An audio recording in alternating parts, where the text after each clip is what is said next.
Boas-vindas, sejam todos muito bem-vindos à primeira aula de interpretação bíblica aqui do nosso curso. Você é muito especial para mim e eu estou muito feliz de estar com você aí, tá bom? Essa é uma aula gravada porque a gente não pôde gravar, teve um problema, a gente não pôde gravar ao vivo, então a gente gravou a parte para você que não assistiu a aula ao vivo poder participar da aula. Mas você também que não assistiu a aula ao vivo, ou, desculpa, que assistiu a aula ao vivo, mas quer reassistir novamente, você pode assistir, obviamente, essa aula para revisar e sempre, segunda aula, sempre tem mais um detalhezinho que eu não falei, que eu quero falar, né? Tem essa coisa também. Então, fique à vontade, já pegou a sua Bíblia tem que estar na sua mão, tá bom? Pegue a Bíblia aí, pegue o seu cadernão, sua caneta, seu lápis, whatever. Vamos também pegar os materiais, tá bom? Para a gente anotar, né, aquilo que a gente precisa, anotar as dúvidas, as incertezas que surgirem, para vocês ir lá no meu privado e perguntar para mim, tá bom? Então, Bíblia na mão, Jesus no coração e vamos para o nosso aulão. Nessa primeira aula de hoje, nós vamos aprender um pouco da história da interpretação, tanto hoje como na próxima aula. A gente vai fazer um resuminho de como os judeus interpretavam a Bíblia, como os apóstolos interpretavam a Bíblia. Depois a gente vai ver como os pais da igreja, quem eram os pais da igreja, como eles interpretavam a Bíblia. E depois a gente vai ver qual é a maneira correta de interpretar a Bíblia. Esse vai ser mais ou menos o que a gente vai aprender, né, durante esse módulo, nesse primeiro mês. E por que é importante a gente aprender um pouco da história da interpretação bíblica?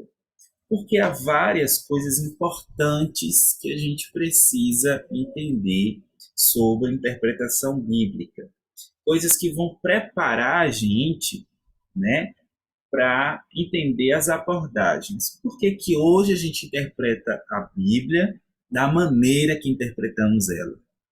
A gente vai ver que, à medida que o tempo foi passando, houve muita coisa errada e houve muita coisa certa.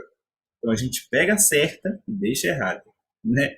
Então, para a gente conhecer as armadilhas, não é, que envolvem aí contextualizar a Bíblia no tempo presente, interpretar a Bíblia no tempo presente, e também abrir os olhos para as oportunidades que a gente tem de interpretar a Bíblia de maneira correta. Então a gente vai ver os principais métodos de interpretação da Bíblia, dos judeus, dos apóstolos, né, dos pais da igreja, e também ampliar, né, as oportunidades e diminuir as armadilhas, ou seja, ver aquilo que está correto e ver aquilo que é certo. Ok? Muito bem. Então, vamos lá? Quem foram os primeiros intérpretes da Bíblia? Você sabe responder?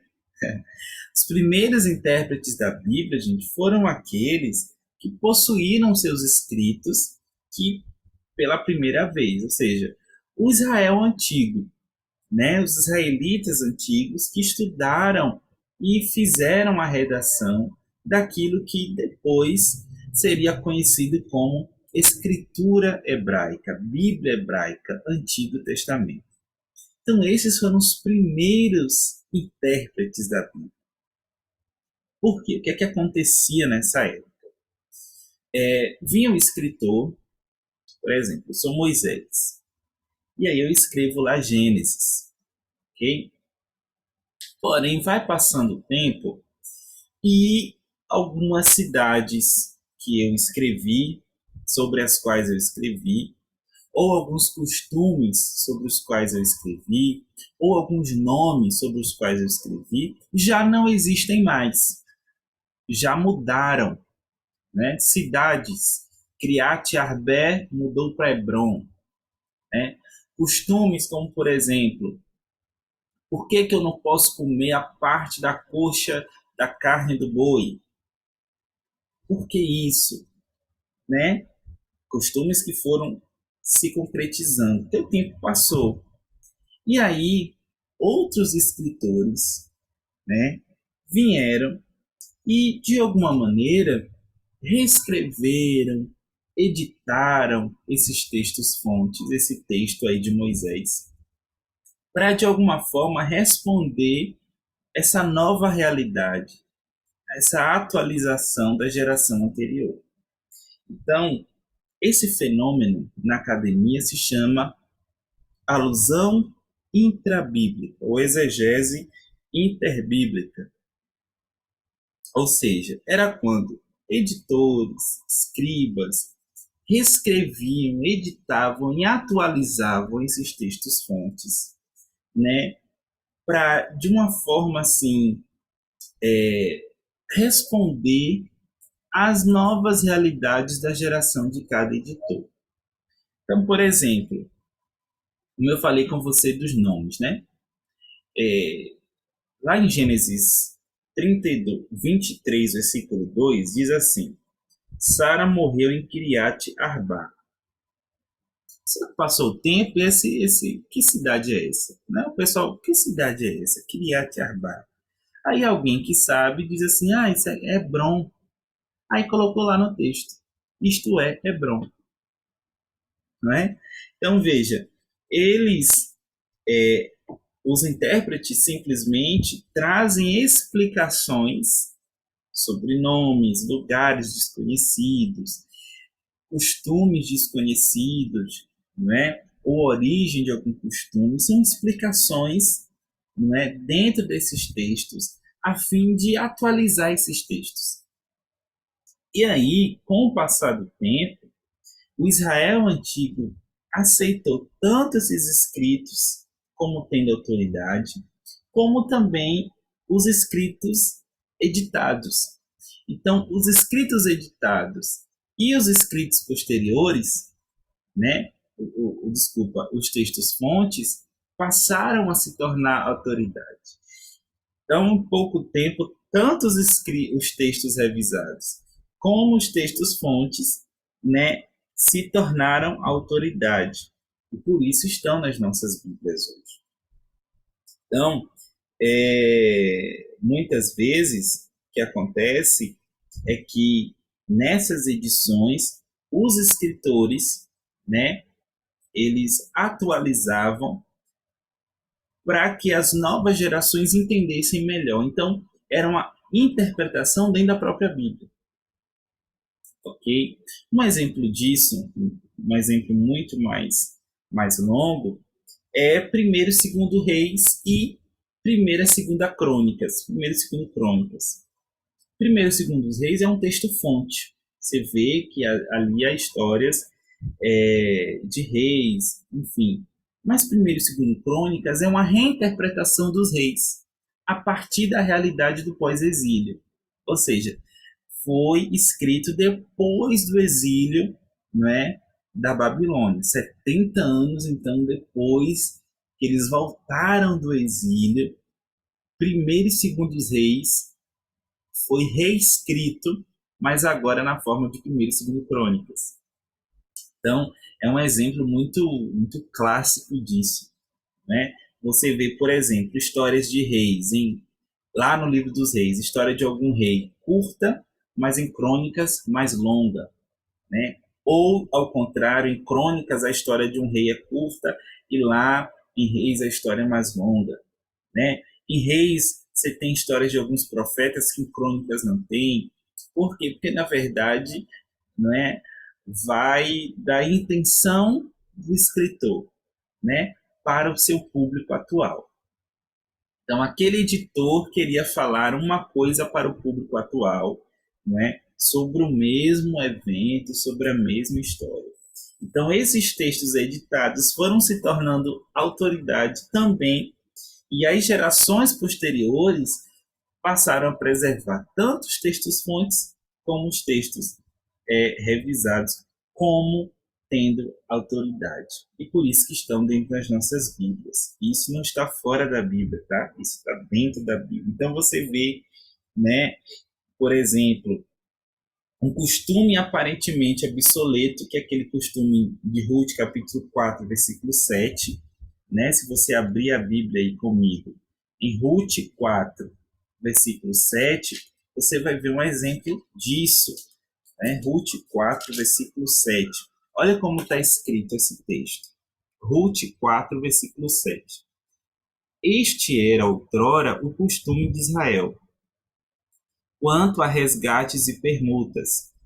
O que queria confirmar qualquer negócio, tirava ao calçado e o dava ao seu parceiro. Assim se confirmava negócio em Israel. Então, claramente, esse texto é uma edição, é uma reescrição, reinterpretação, né? Está explicando como era feito uma negociação em Israel.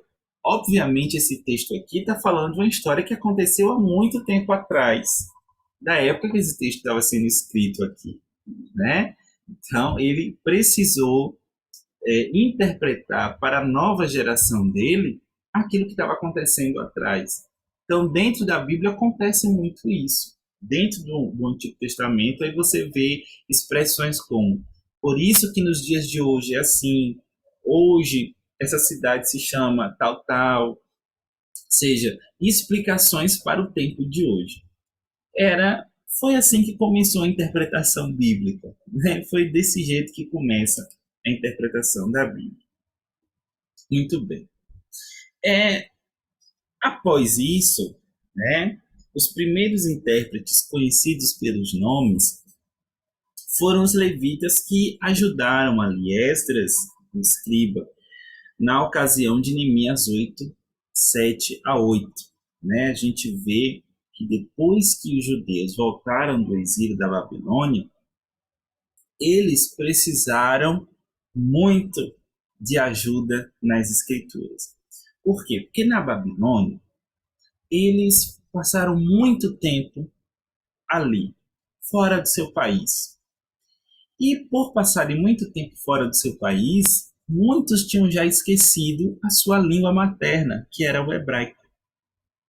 Começaram então a falar aramaico. Aramaico era uma língua assim falada naquela época, principalmente por causa tanto do Império Babilônico como do Império Medo-Persa, né, a qual eles estavam sujeitos. Então, quando eles voltam para Jerusalém, eles retornam para Jerusalém, eles estão com essa linguagem, né, aramaica. E as escrituras, a lei, era escrita em hebraico. Então, eles precisavam de uma tradução do hebraico para o aramaico. Então, à medida que Esdras lia publicamente a lei mosaica em hebraico, os levitas explicavam e traduziam a multidão em aramaico. Ok? Então, a partir daí, nasce os Targums. O que eram os Targums? Targums eram as traduções do aramaico, não é? As traduções da Bíblia hebraica para o aramaico. Tanto tradução como interpretação. Tanto é que é nesse momento que a tradição acredita que surge aí a instituição judaica. Então, os Targums eram essa tradução e interpretação dos textos das Escrituras nos cultos judaicos. Essa instituição, na verdade, foi uma das instituições que formavam a religião judaica, né? Então, a partir dessa época, a Bíblia já estava sendo quase completa, né? Os judeus já estavam quase aí, digamos assim, terminando, né, o cânon bíblico. Estava ali na época de Ageu, Malaquias, Zacarias, Esdras, Neemias, né? Depois vai passando aí para a época daquele período ali interbíblico, intertestamentário, né? Ou seja, aquele período ali entre o Antigo Testamento e o Novo Testamento. E aí nascem os cultos judaicos e tudo mais. E nesses cultos, né, havia essas tradições. Os targuns orais, ou seja, os levitas traduziam, né, para... Havia, no caso, a interpretação das leituras hebraicas da escritura para o aramaico, que era um idioma comum falado naquela época, né? Depois, os targões foram escritos, eles passaram, para perpetuar o seu uso, né? Eles passaram a escrever esses targões. Então, os escribas e os rabinos buscavam com muito vigor o ensino das escrituras hebraicas e principalmente o Pentateuco. Então, para preservar isso, eles escreveram esses targums que eram tanto a tradução como a interpretação dos textos das escrituras. Ok? Muito bem. Passado o tempo, a partir daí, muita coisa aconteceu no mundo, muitas mudanças aconteceram no mundo, porque eles queriam aplicar as escrituras às questões da vida diária do povo, né? Os judeus tinham essa preocupação de aplicar as escrituras na vida diária, né, e contemporânea de cada judeu, de cada pessoa. Porém, uma grave crise cultural incentivou eles estudarem mais interpretação bíblica. Então, eles focaram muito na interpretação das escrituras, porque no período ali, final, do período interbíblico, né, intertestamentário, a dominação dos gregos e dos romanos, posteriormente, forçaram os judeus a preservar a sua identidade religiosa diante da pressão, né, das culturas e das religiões estranhas.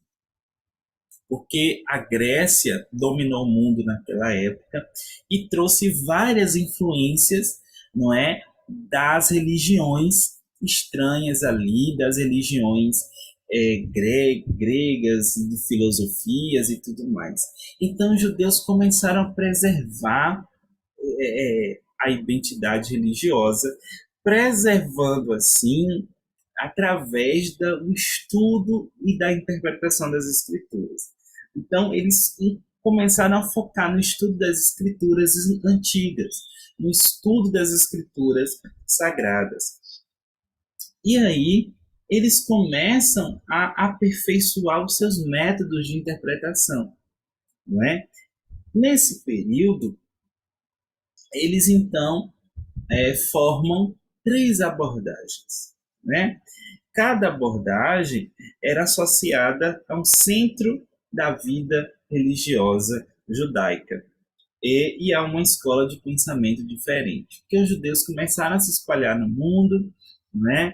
Uns judeus lá no Egito, outros judeus lá no deserto, outros judeus lá em Jerusalém, e cada grupo de judeus focando, né, na interpretação bíblica e tentando trazer, né, aplicação da Bíblia para a vida das pessoas, começava a trazer uma abordagem.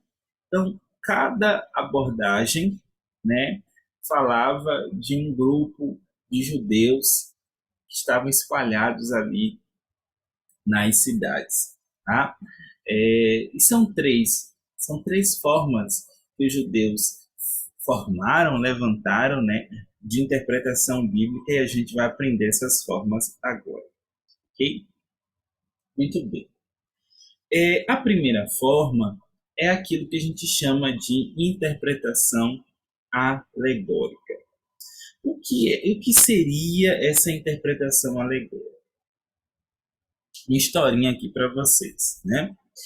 Em 331 a.C., Alexandre o Grande, ele conquista, né, o mundo através, né, do sua engenhosidade, da sua liderança, né?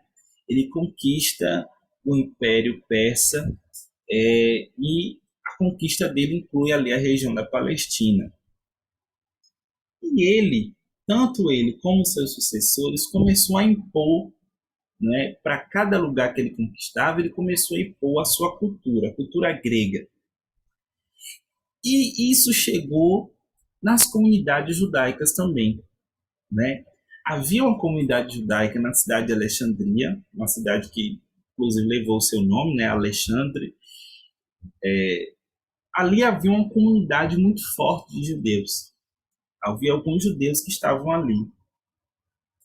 E lá floresceu aquilo que a gente chama hoje de judaísmo helenístico, ou seja, judaísmo saturado de influência grega. Inclusive, a própria língua foi mudada. Antes falavam aramaico, agora estavam falando grego. Literalmente falando grego. Né? As pessoas começaram a falar grego. Então, veja só. As pessoas falando grego, né? O mundo todo falando grego, porque Alexandre e os seus sucessores impunham a cultura grega em toda a extensão do seu domínio. Tanto é que nessa época, os judeus fizeram a tradução grega do Antigo Testamento. Pegaram o hebraico e traduziram para o grego. Né? Surge então a Septuaginta, que não sei se vocês já ouviram falar, é a Bíblia usada da igreja primitiva, né? A Bíblia usada por Jesus, porque naquela época se falava muito grego, então 70 judeus, por isso o Septuaginta, se uniram e fizeram a tradução grega para o Antigo Testamento. Então, o grego substitui o hebraico, né, no idioma comum entre os judeus que estavam fora da Palestina, que estavam ali em Alexandria. E em aproximadamente 285 a.C., né, esses especialistas judeus produzem, então, essa tradução grega do Novo Testamento, do Antigo Testamento. Muito bem. Mas, para os nossos propósitos aqui, é nessa cidade, Alexandria, que floresce a primeira escola de interpretação, que é a interpretação alegórica. E essa interpretação exerceu influência nos judeus, tanto aqueles espalhados ali naquela comunidade, como também até nos próprios cristãos posteriormente. O que acontece? Platão, né, grego, filósofo grego, ensinava que havia uma realidade, a verdadeira realidade estava por trás do que se manifestava diante dos olhos humanos. Então, a verdadeira realidade estava por trás dos olhos, era invisível aos olhos. Isso era o que Platão ensinava, que o sentido real das coisas estava por trás dos olhos do homem. Tanto é que ele dizia, olha, o ser humano tem um corpo físico, visível, mas tem a alma invisível. Né? Então ele fazia essa dicotomia, ele separava o físico do invisível. Isso era Platão. E aí surge um homem chamado Filo de Alexandria. Filo de Alexandria era um judeu, era um pensador judeu, e ele buscou harmonizar as escrituras hebraicas com a filosofia de Platão. Ele disse, a gente dá para interpretar a Bíblia, né, segundo o que Platão ensinou, segundo a filosofia de Platão. Então, para Filo, uma passagem bíblica era como se fosse o corpo humano. Havia o sentido literal, era o corpo, mas havia uma alma, que era o sentido alegórico da coisa. Né? Para vocês terem uma ideia, né, os gregos tinham aperfeiçoado bastante esse método interpretativo das coisas a partir do século IV, por aí, e isso permitiu encontrar muito valor na literatura grega, né? Principalmente ideias platônicas ali, alegóricas, das próprias mitologias gregas e tudo mais. E Filo começa a harmonizar a interpretação bíblica com a filosofia de Platão. Então, Filo começa a ver um sentido na Bíblia literal, mas ele dizia que a palavra de Deus real estava oculta aos olhos, estava por trás das palavras, por trás dos nomes, por trás dos números. O sentido oculto se escondia por trás de tudo isso, né? Ele encontrou significado jogando com muitos sentidos possíveis da mesma palavra. Isso ele fazia assim de uma maneira, ou seja, a mesma palavra tinha vários significados, ok? Significados ocultos. Então, um exemplo clássico é a interpretação que ele faz de Gênesis 2, versículo 10. Gênesis 2, versículo 10 fala dos rios do Éden, né? Diz assim: no Éden nascia um rio que irrigava o jardim e depois se dividia em quatro. É só uma explicação sobre como era os rios do Éden. Mas ele viu um significado oculto por trás de cada rio. Então, para Filo, o rio edênico, aquele rio que nascia, a nascente do rio, significava bondade, enquanto os outros quatro significavam as quatro virtudes da filosofia grega. Para ele, um rio significava prudência, o outro significava temperança, o outro coragem, o outro justiça. Então, ele via um sentido oculto por trás dessas palavras, em cada detalhe, não é? Em outras palavras, para ele, o próprio número 4 no texto sugeria 4 itens da filosofia grega. Então, veja como ele tenta harmonizar a interpretação bíblica com a filosofia, né, de Platão. Ok? Então, essa é a interpretação alegórica. Hoje a gente vê isso, né, muitas vezes quando se acha um sentido oculto por trás das palavras, né, o significado dos nomes e tudo mais. Então, esse tipo de interpretação acontecia ali na escola de Alexandria. Muito bem. Viajando aí, né, alguns anos e alguns quilômetros, né, a gente chega numa comunidade chamada Comunidade Qumran. Uma comunidade muito interessante. Era um grupo de judeus, né, provavelmente os essênios, que estavam ali em Qumran, que era uma região que ficava ali perto do Mar Morto. Eles são bem conhecidos, né, pelos escritos do Mar Morto.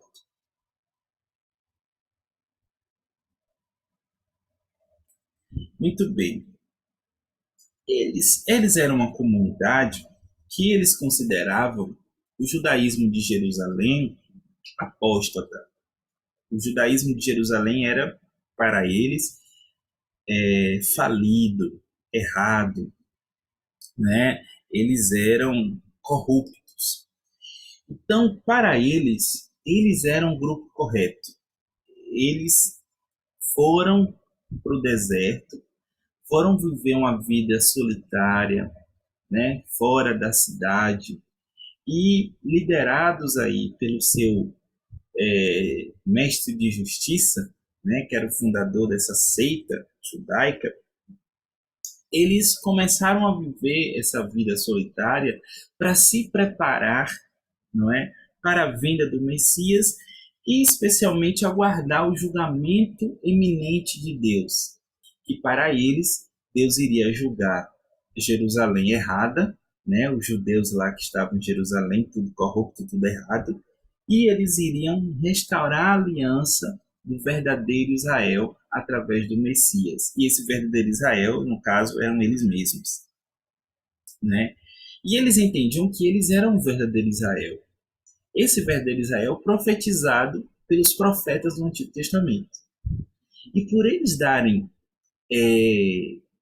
digamos assim, uma importância aos profetas do Antigo Testamento, eles focavam muito no Antigo Testamento, nas profecias do Antigo Testamento, e eles mesmos criaram seus próprios métodos de interpretar as profecias do Antigo Testamento.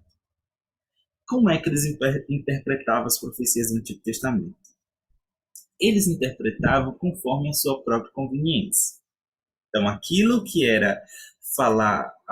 falava sobre o verdadeiro Israel, sobre a restauração e tal, era eles. Aquilo que falava do Israel corrupto, da destruição, era o Israel lá de Jerusalém, ou de algum grupo israelita que eles não gostavam.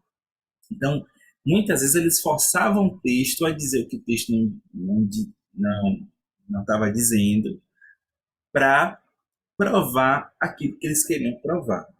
Então, um exemplo clássico era a interpretação que eles faziam de Abacuque, capítulo 1, versículo 13. Lá em Abacuque, capítulo 1, versículo 13, diz assim: Teus olhos são tão puros que não suportam ver o mal. Não podes tolerar a maldade. Essa é a parte A do versículo. E a parte B diz assim: Então, por que toleras os perversos? Por que ficas calado enquanto os ímpios devoram os que são mais justos do que eles? Então, aqui é uma conversa entre Abacuque e Deus, e o Abacuque está falando: olha, Deus, o Senhor é santo, é puro, mas por que o Senhor ainda tolera o perverso? Muito bem. Para os judeus da comunidade de Qumran, a parte A realmente está falando sobre Deus. A parte A que fala que os olhos de Deus são puros, não suportam ver o mal. Essa parte realmente está falando de Deus. A gente espera, né, que a parte B eles interpretassem da mesma forma. Mas não. Para eles interpretam o termo toleras como tolerais. E ficas calado como ficais calados. Ou seja, se referindo não a Deus, mas à casa de Absalão. A casa de Absalão era um grupo religioso que eles não gostavam muito. Então eles pegavam textos, né, que aparentemente para eles, né, falava contra algum grupo ou até mesmo contra Jerusalém, e eles diziam: olha, tá aí, né, isso aqui é de você, isso aqui é para você, isso aqui é para mim. Então eles interpretavam os textos segundo a própria conveniência. Tá? Eles têm importância, obviamente, que era a preservação dos textos do Antigo Testamento de maneira exata. Eles preservavam o texto do Antigo Testamento de maneira exata, tanto é que houve a descoberta dos manuscritos no Mar Morto, né, no ano de 1960 e pouco, e essas descobertas trouxeram aí uma importância muito grande para as tradições, para a fé bíblica, né? Mas isso aí é assunto para a próxima aula. Muito bem. E agora chegamos aos rabinos, ao judaísmo rabínico centrado lá em Jerusalém. A gente viu os judeus que estavam lá no Egito, né, como que eles interpretavam, aqueles judeus mais helenizados, mais gregos, né?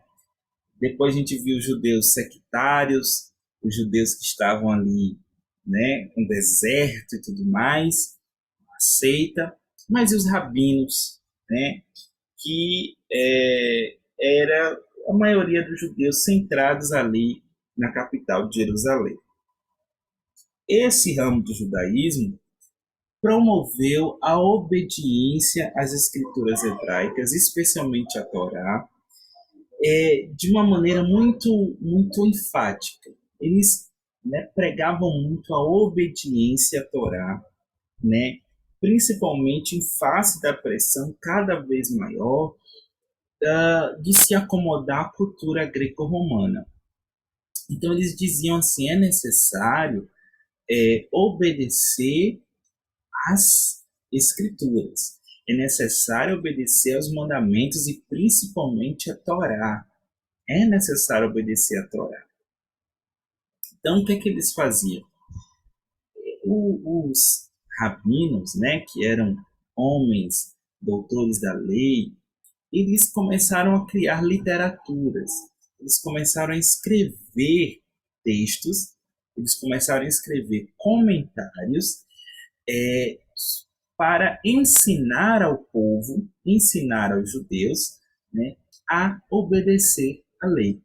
Então, eles, por exemplo, escreveram a Halaká, eles escreveram a Mishnah, eles escreveram os Talmuds, eles escreveram os Midrashes, ou seja, eram livros que eram comentários destes rabinos, rabinos antigos, não é? Que, digamos assim, apresentavam ensinamentos que eram ensinamentos orais, né, desses rabinos, mais influentes da época, que ensinavam para os judeus a obedecerem às escrituras, né? E aí esses comentários foram tão cristalizados, foram tão valorizados que se tornaram a tradição dos homens, a tradição dos rabinos. Ou seja, os rabinos eram rabinos, né, antigos, famosos. Então, eles ensinavam as pessoas a obedecerem às escrituras, a Torá, principalmente. Ok? Então, eles valorizavam tanto que essas tradições eram tão autoridade quanto as escrituras. E isso é tão forte que no Novo Testamento a gente vê a briga de Jesus, muitas vezes, né? Principalmente ali em Marcos capítulo 7, contra essas tradições, que se tornaram muito mais autoridade do que as próprias escrituras, né? Jesus até fala, Jesus denuncia, olha, vocês estão vivendo por tradições de homens. Então, por exemplo, tinha lá a lei do sábado, guardar o sábado. Mas eles, na tradição, eles diziam, olha, como é que você pode obedecer o sábado? Você não deve cuspir no chão no sábado. Você não deve catar espigas no sábado, se você estiver com fome. Então, essas tradições ensinavam eles como obedecerem, mas ensinava de uma forma muito rígida e muito literal, extremamente literal, né? Eles interpretavam as escrituras literalmente na risca. E muitas vezes, né, essa literalidade era exagerada. Muitas vezes não, na maioria das vezes, essa literalidade era exagerada. Eu vou dar um exemplo aqui bem rapidinho, né? Que está em Deuteronômio 21, 18 ao 21.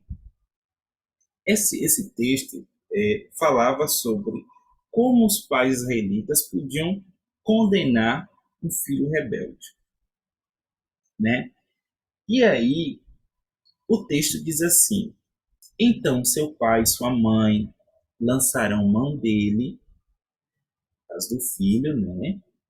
E eles o trarão e eles dirão: este é nosso filho, ele não nos obedecerá. Ou seja, os pais tinham que levar os sacerdotes, né, os meninos rebeldes, levar até o sacerdote, dizer para o sacerdote, olha, esse menino aqui está rebelde, esse menino aqui, e condenar esse menino.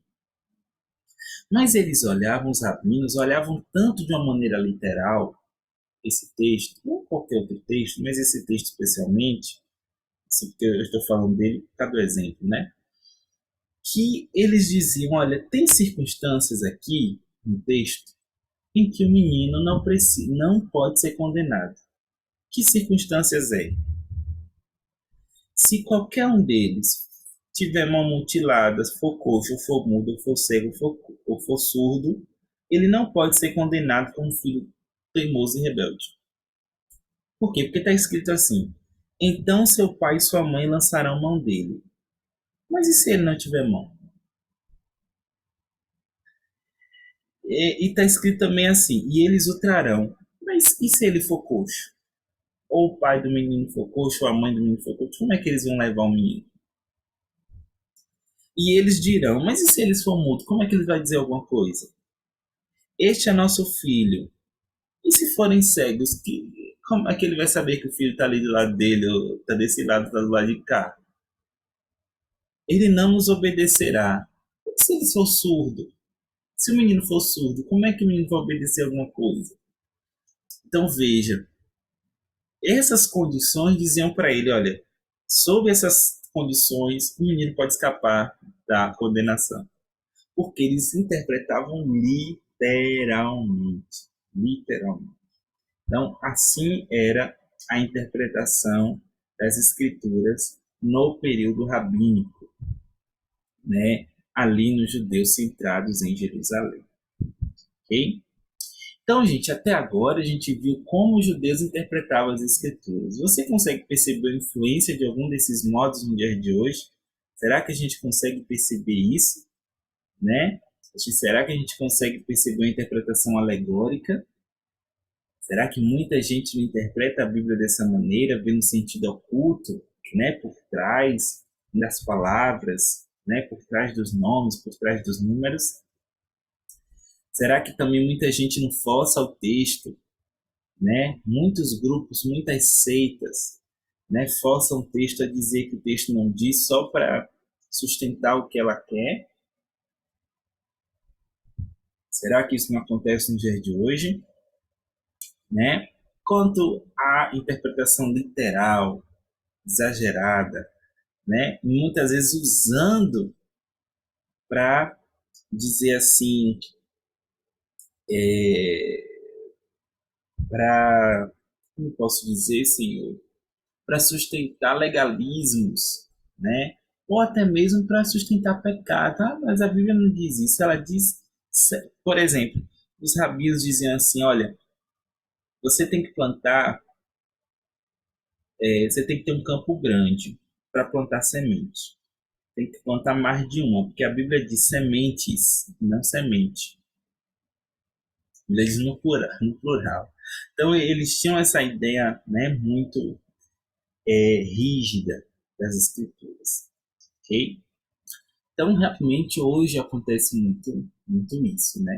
Hoje acontece muito essa maneira, né, de interpretar as escrituras. Muito bem. E os apóstolos? Como que os apóstolos interpretavam a Bíblia, né? Desde o ano 30 até o ano 100 depois de Cristo, né? A continuidade e a descontinuidade vai marcar a comparação entre a interpretação judaica e a interpretação cristã. Por quê?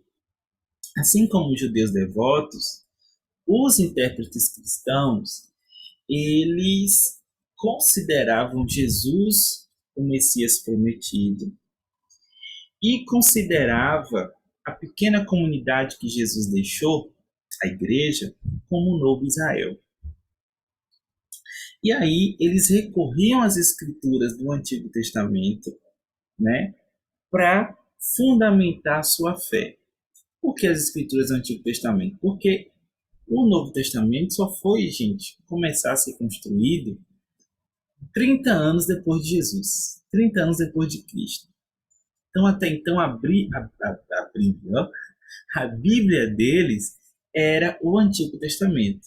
Então, o Antigo Testamento agora era usado por eles para fundamentar a sua fé. Ele interpretava o Antigo Testamento com muitos princípios, né? Como eles interpretavam o Antigo Testamento vendo princípios da sua fé, ok? Então, eles interpretavam a Bíblia hebraica à luz do cumprimento de Jesus, o Messias.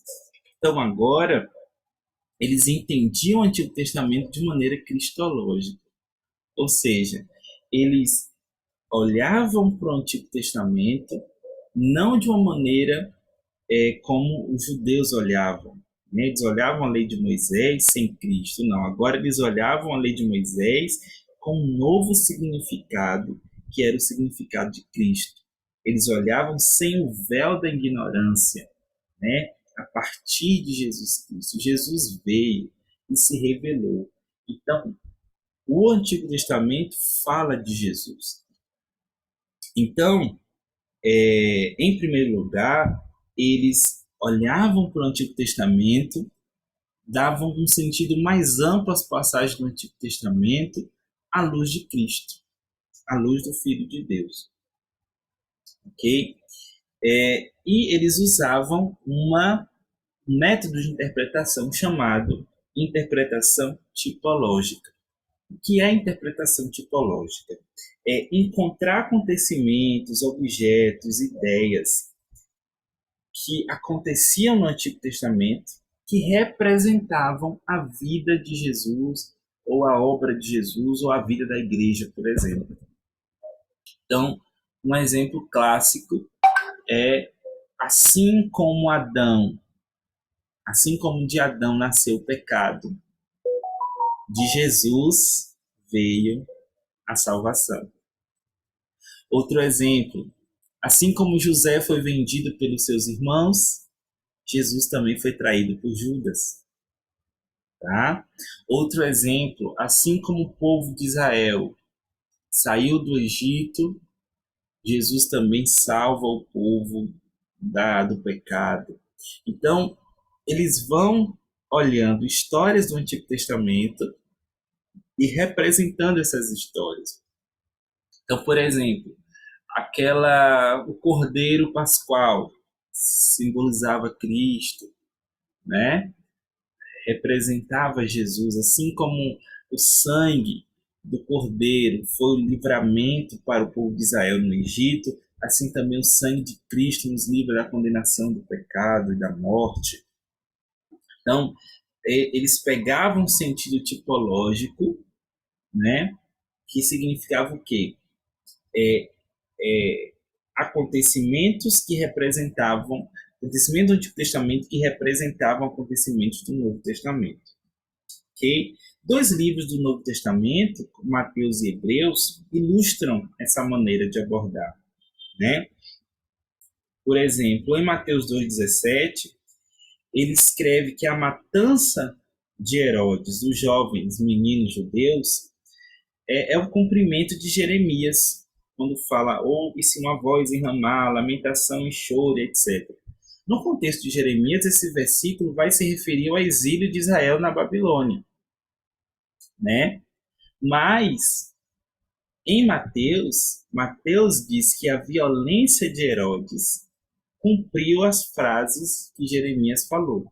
Então, aquela frase de Jeremias, né, em Jeremias 31:15, tipificava, né, o que iria acontecer aos meninos quando Herodes deu a ordem de matar. Então, os apóstolos davam esse sentido mais amplo às escrituras, né, e eles aplicavam princípios do texto do Antigo Testamento também para as situações que eles estavam vivendo. Então, por exemplo, Paulo buscou provar que Deus salvou tanto judeus como gregos, como gentios, usando Oséias 2:23, que diz: chamarei meu povo a quem não é meu povo, e chamarei minha amada a quem não é minha amada. Então, eles olhavam as escrituras do Antigo Testamento à luz da vida de Jesus. Ok? Muito bem. Então, essa era a interpretação apostólica, né, que se compara tanto ao método judaico, mas também se afasta desse método judaico porque os apóstolos, né, através da tipologia, eles queriam defender Jesus e o ministério da igreja cristã. Então, esse era, esse era o objetivo da interpretação apostólica naquela época. Ok? Muito bem. Então, resumindo a aula de hoje, a gente aprendeu como os judeus interpretavam a Bíblia, né, e como depois os apóstolos interpretavam também a Bíblia. Percebe a diferença? Foi diferente, né? A interpretação, embora existem semelhanças, mas a diferença é muito grande. Porém, depois os apóstolos também sofreram influências aí romanas, gregas e até políticas na interpretação da Bíblia.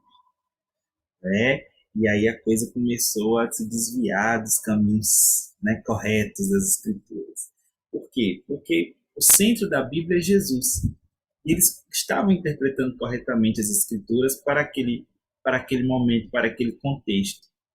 Mas depois isso foi mudando, né? Depois muita influência grega, por exemplo, alegórica, né? Literal, as tradições foram entrando e aí começou a contaminar a interpretação, inclusive políticas também, né? Então começou a contaminar a interpretação. E aí deu muito problema e a gente vai ver na próxima aula isso. Tá bom? Bom, foi isso. Essa foi a nossa aula de hoje.